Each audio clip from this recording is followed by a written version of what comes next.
Asian Paints কিন্তু প্রথমত কাউকে স্পন্সর নিতেন না আর কেউ। এশিয়ান পেইন্টস নিজের জোরেই পুরো জিনিসটা করেছেন। এশিয়ান পেইন্টসই স্পন্সর ছিলেন এশিয়ান হ্যাঁ, পেইন্টস কারণ শারদ নিজের তো সম্মানে। নিজের ব্র্যান্ডটাকে প্রমোট নিজের করছে। ব্র্যান্ড, একদমই তাই। নিজের নাম। এবং এশিয়ান পেইন্টস কোনোদিন এটা ফোর্স করেনি যে আমাদের ব্যানার লাগাতেই হবে, আমাদের নিতেই হবে ব্যানার বা কিছু। জিতলে ব্যানার দিয়ে দিত, কি স্ট্যান্ডই দিয়ে দিত। হ্যাঁ, সেই স্ট্যান্ডই যেত, গাট্টু স্ট্যান্ডে। ও গাট্টুর বিষয়ে বলে দিই।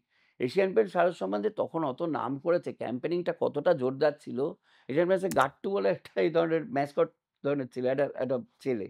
এইখানে যে টেরিকাটা চুল, সামনে মনে আছে কিনা জানি না আপনাদের।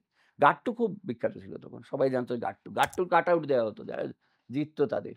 এই গাট্টুর কাটআউট খুব মানে সকলেই খুব ভালোবাসতো যে গাট্টুর কাটআউট আসবে মানে একটা বিরাট ব্যাপার। হুম? এই গাট্টুর কাটআউট কিন্তু আমি যতদূর জানি ওইটা ডিজাইন করেছিলেন কিন্তু আর.কে. লক্ষ্মণ। তো মানে কতটা মানে জোর ছিল তখন এগুলোর উপরে আরকি। ক্যাম্পেনিংটা খুব ভালোভাবে হয়েছে ২০০০ সাল অব্দি। ২০০০ সালে আমি যতদূর জানি যে এশিয়ান পেইন্টস মোটামুটি ধরে নিয়েছেন যে আমাদের ব্র্যান্ডিং যা করার সেটা হয়ে গেছে যথেষ্ট। মানে এরপরে ক্যাম্পেনিং চালিয়ে যাওয়ার দরকার নেই।